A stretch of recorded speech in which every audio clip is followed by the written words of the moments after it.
mapapasa ng ano. Pero mas maganda nga rin kung ano, mapag-seminar para ma-refresh din yung ano, lahat ng ipapaliwanag tungkol doon sa exam. Break, rolling pin. Yun, sabi ko na may breaker eh. So, rolling pin o zero. Dito, Resty. Good morning kay Jan. Good morning, Tito Ranger. Tito Ranger, eto.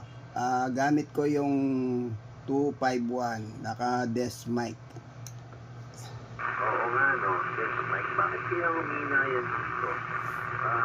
Yes. Kasi yan ang ginagamit ko eh. Alam nila Mike Sierra, naka-desk mic din ako eh.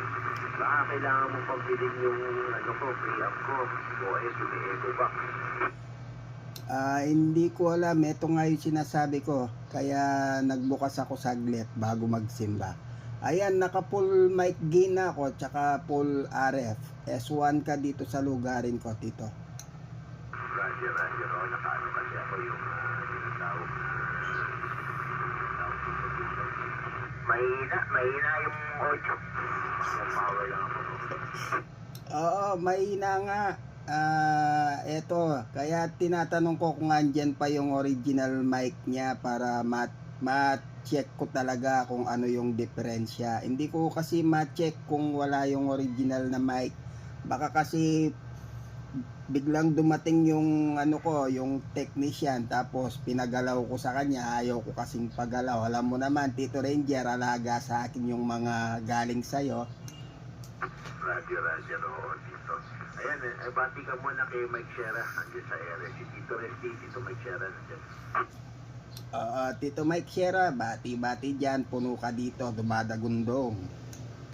Likewise, Tito Resty, good morning dyan, good morning. Yun, maliit lang yung pasok ng audio mo. Pero, pag naka-volume ako ng ano eh, nasa mga 6 to 9 o'clock din, maganda yung ano, maganda yung pasok.